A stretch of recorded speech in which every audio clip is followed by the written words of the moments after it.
बच्चों, आज मैं श्वेता चमन वाटिका गुरुकुल की ओर से इस वीडियो के माध्यम से आप सभी का स्वागत एक नई पहल के रूप में वैदिक शिक्षा अथवा धर्म शिक्षा से कराने जा रही हूँ। जी हाँ, हम सभी जिस शिक्षा पद्धति का भाग है, सौभाग्य से हम सभी भाग्यशाली हैं कि हम अपनी भारतीय वैदिक पुरातन संस्कृति को जानने के योग्य बन पाते हैं, या फिर यूं कह लीजिए कि हम सभी को वह सौभाग्य प्राप्त हुआ है कि हम सभी आधुनिक शिक्षा पद्धति के साथ साथ भारत की अत्यंत अच्छी धरोहर वैदिक संस्कृति को भी अपने तक पहुंचा पा रहे हैं और सीखने का प्रयास कर रहे हैं। तो आज धर्म शिक्षा की इस कक्षा में, जो कि हम आज से प्रारंभ करने जा रहे हैं, हर सप्ताह आपको एक वीडियो के माध्यम से धर्म शिक्षा की अथवा यूं कह लीजिए वैदिक प्रश्नोत्तरी और कुछ रोचक कहानियों के द्वारा आपको नैतिक मूल्यों की शिक्षा प्रदान करने का हमारा प्रयास रहेगा।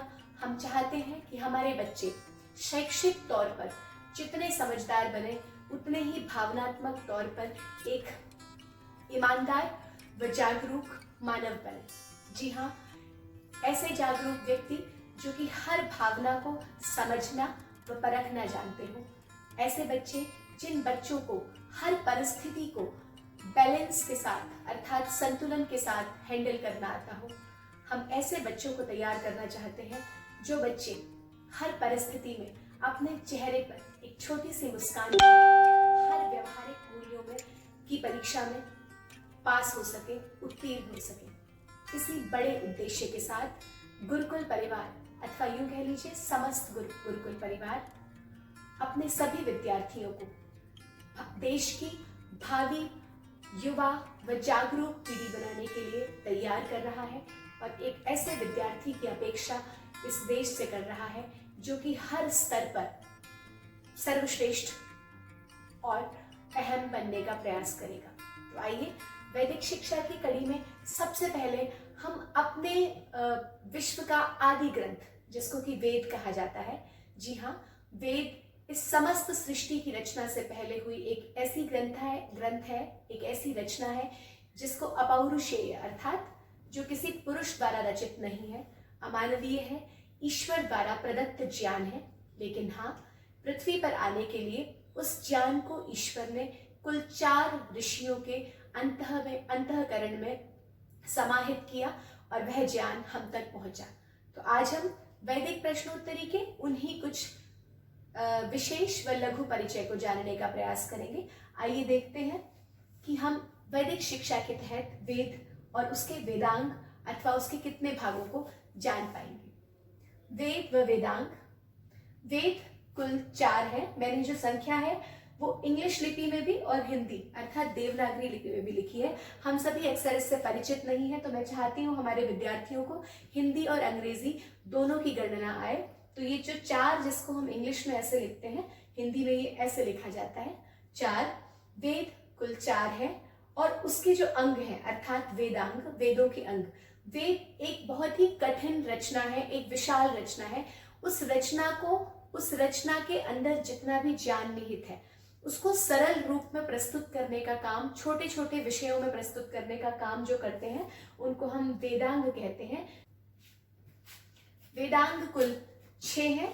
ये 6 इंग्लिश में लिखा जाता है और ऐसा 6 हिंदी में लिखा जाता है। तो आइए जानते हैं वेद के नाम, उनके ऋषि, उनके विषय और उनकी मंत्र संख्या को एक नजर डालते हैं।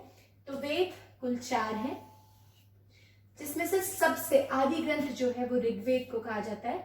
अर्थात इस सृष्टि की रचना के समय जो सबसे पहले ज्ञान अग्नि ऋषि के हृदय में आया वो था ऋग्वेद का। तो ऋग्वेद पहला वेद है जिसके ऋषि अर्थात जिसके रचयिता अग्नि ऋषि थे, या जिसके मंत्र दृष्टा या सृष्टा कह लीजिए।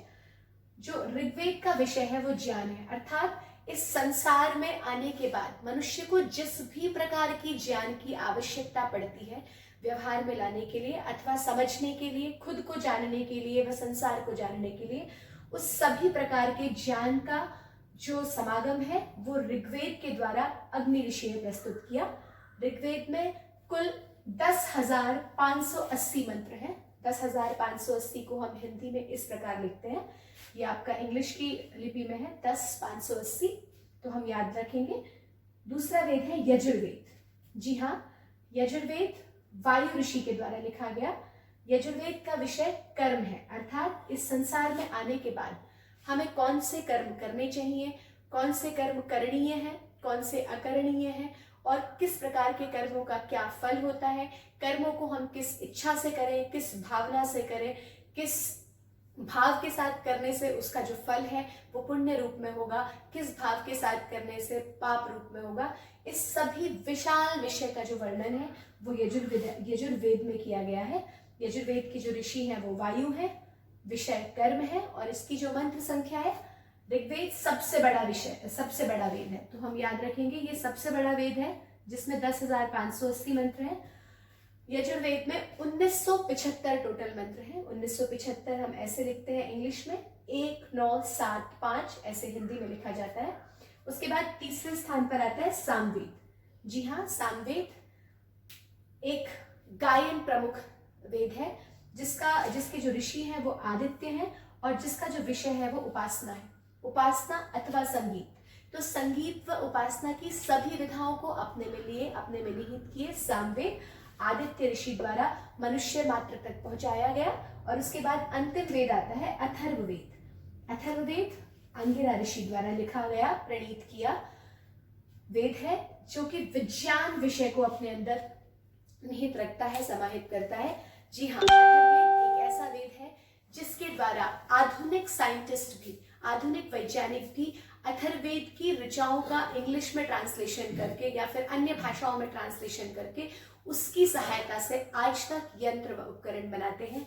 मैं आप सभी को बता दूं, ऐसे बहुत से मंत्र इन वेदों में हैं जिनमें डायरेक्ट, प्रत्यक्ष रूप में विमान बनाने की कला का, अनेक प्रकार की भैषज्य, अथर्ववेद में विज्ञान के साथ भैषज्य भी है, अर्थात मेडिसिन का ज्ञान भी है। तो इस प्रकार के सीधे सीधे मंत्र अथर्ववेद में मिलते हैं। इसी प्रकार ऋग्वेद में कि ईश्वर कैसे कहाँ कहाँ व्याप्त है, विष्णु कर्माणि पश्यते यतो व्रतानि पस्पशे इंद्रस्य युज्यः सखा, ये ऋग्वेद का एक बहुत ही प्रसिद्ध मंत्र है जो कि कहता है कि अगर आपको ईश्वर की सत्ता का एहसास ना होता हो तो इस दुनिया में जितने भी बड़े बड़े काम हैं या जितने भी छोटे छोटे काम हैं, किसी भी एक काम के रूप में आप ईश्वर की सत्ता का अनुभव कर सकते हैं। क्योंकि सूर्य अपने आप आ रहा है, खुद जा रहा है, हवा चलती है, दिखती नहीं है, फिर भी हम सबकी प्राणवायु बनती है। ऐसे बहुत सारे तथ्य जो हम सभी को अनुभव कराते हैं कि हाँ, इसके पीछे कोई सत्ता है और वह सत्ता ईश्वर है। तो ऐसे ही ईश्वर का एहसास कराने वाला ऋग्वेद, कैसे कर्म करें, यजुर्वेद के 40वें अध्याय के दूसरे मंत्र में कहा गया है, कुर्वन्ने वेह कर्माणि जिजी विषेच्छतम समाहा एवं त्वयि नान्यथेतोस्ति न कर्म लिप्यते न। कर्म करने की इच्छा से ही मनुष्य को 100 वर्ष तक जीना चाहिए और इनके फलों में किसी भी प्रकार की इच्छा नहीं रखनी चाहिए। तो इस प्रकार कर्म की जो संज्ञा है वो यजुर्वेद में है। और सामवेद के बहुत सारे मंत्र हैं, सनह पिते वसून वेदने सुपायनो भव सचस्वान स्वस्तये, इस प्रकार के मंत्रों से भरा हुआ सामवेद व अथर्ववेद का मैंने आपको उदाहरण दिया। तो हम सभी का, आप सभी गर्ल्स को, बच्चों को मैं निवेदन करना चाहूंगी कि आप सभी नियमित रूप से जब जब सप्ताह में आपको वैदिक शिक्षा का पीरियड आएगा, आप सभी इन सारे पॉइंट्स को नोट डाउन करेंगे, आपके साथ शेयर भी कर दिया जाएगा। ये सब आप इनको अपनी कॉपी बनाएंगे, एक नोटबुक बनाएंगे धर्म शिक्षा की, और उसको सबको नोट डाउन करेंगे। अब आगे हम बात करते हैं वेदांगों की। जी हाँ, वेदांग कुल 6 हैं जिनका नाम है शिक्षा। ये मैंने एक ट्री के रूप में बनाया, वेद के अंग है वेदांग। अब वो वेदांग कुल 6 हैं, शिक्षा, कल्प, व्याकरण, निरुक्त, छंद व ज्योतिष। तो अभी मूलभूत से आप सिर्फ इन 6 के नाम याद कर लेंगे। आगे कभी किसी कक्षा के माध्यम से आपको ये बताया जाएगा कि इनमें किन विषयों का विवेचन किया गया है। तो वेदांग कुल 6 है, शिक्षा, कल्प, व्याकरण, निरुक्त, छंद और ज्योतिष। इसका अर्थ ये है कि इन सभी चीजों के अध्ययन से आपको वेद के अर्थ को समझने में अत्यंत सहायता मिलती है, क्योंकि वेद संस्कृत भाषा में लिखे हैं। किसी भी भाषा की शिक्षा, किसी भी भाषा के कल्प और व्याकरण को जानने से उस भाषा को समझने में हेल्प होती है। निरुक्त को, ये सब मैं आपको अगले वीडियो में बताऊंगी। आगे चलते हैं। अब है कुल दर्शन। दर्शन, आर्ष दर्शन कुल 6 माने जाते हैं। 6 हिंदी में इस प्रकार लिखा जाता है, इंग्लिश में इस प्रकार। योग दर्शन, जिसके की रचयिता प्रणेता महर्षि पतंजलि है। सांख्य दर्शन, जिनके प्रणेता महर्षि कपिल है। न्याय दर्शन, महर्षि गौतम। वैशेषिक दर्शन, महर्षि कणाद। मीमांसा दर्शन, महर्षि जैमिनी। वेदांत दर्शन, महर्षि बादरायण। तो इस प्रकार ये 6 ऋषियों ने इन 6 दर्शनों को मनुष्य तक पहुंचाया, मनुष्य जाति तक पहुंचाया। इन दर्शनों के अध्ययन मात्र से हम सभी को जीवन को देखने का नजरिया मिलता है। दर्शन अर्थात देखना। तो अपने जीवन की हर परिस्थिति को देखने के नजरिए को समझने के लिए हम सभी को दर्शन का अध्ययन करना चाहिए। तो कुल 6 दर्शन है और उनके 6 ऋषि हैं, ये भी आप सभी याद करेंगे। और हम कभी आने वाले समय में एक वैदिक प्रश्नोत्तरी प्रतियोगिता रखेंगे, जहां इन सभी प्रश्नों का उत्तर आप सभी को देना होगा। उसके बाद उपनिषद है। उपनिषद कुल 11 है, 11 इंग्लिश में और हिंदी में। उनके नाम है ईश, केन, कठ, प्रश्न, मुंडक, मांडुक्य, बृहदारण्यक, ऐतरेय, श्वेताश्वतर, छांदोग्य और तैत्तिरीय। आपको पहली बार सुनकर कुछ नाम कठिन जरूर लगेंगे, पर यकीन मानिए उपनिषद, उपनिषद अर्थात उप माने समीप में, निषद माने बैठना। उपनिषद के अध्ययन से हम ईश्वर के समीप बैठने के अभ्यस्त हो जाते हैं, अर्थात ईश्वर के और अधिक समीप होने के लिए जिन ग्रंथों का अध्ययन करना होता है उनका उपनिषद नाम है। ठीक है, इनके बारे में विस्तृत चर्चा अग्रिम किसी वीडियो में करेंगे। आज के इस वीडियो में इतना ही बहुत है। एक बार फिर अंत में आप सभी को संदेश दूंगी कि धर्म शिक्षा या वैदिक शिक्षा की ये जो कक्षाएं आप सभी के लिए साप्ताहिक रूप से देने का निर्णय किया गया है प्रबंधन के द्वारा, आप सभी इसका यथा योग्य पूर्ण लाभ उठाएं।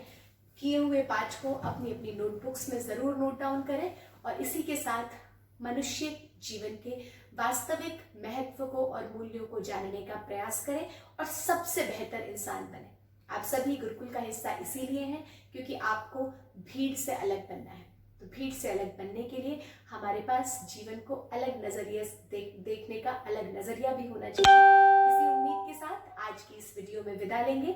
अग्रिम कक्षा में आपको प्राची मैम और आस्था मैम के द्वारा, प्राची मैम द्वारा कुछ महापुरुषों के जीवन के वृत्तांत को सुनाया जाएगा, जिससे कि हम सभी प्रेरक हो सकेंगे और जानेंगे कि कितनी कम आयु में कितने महापुरुषों ने हमारे देश के लिए, इस संसार के लिए, मनुष्य जाति के लिए कितने बड़े बड़े कार्य किए हैं। वहीं आस्था मैम आपको कुछ रोचक कहानियों के द्वारा जीवन में उतारे जाने वाले नैतिक मूल्यों की शिक्षा देंगे, अर्थात हम ईमानदार क्यों बने, सत्य क्यों बोले, चोरी क्यों ना करें। इस प्रकार के नैतिक मूल्यों की शिक्षा रोचक कहानियों के द्वारा होगी। हफ्ते में एक बार इस वीडियो के द्वारा आप सभी से फिर मुलाकात होगी। तब तक के लिए प्रसन्न रहिए, मुस्कुराते रहिए, स्वस्थ रहिए और परिश्रम पूर्वक अपना अध्ययन करते रहिए। नमस्ते, धन्यवाद।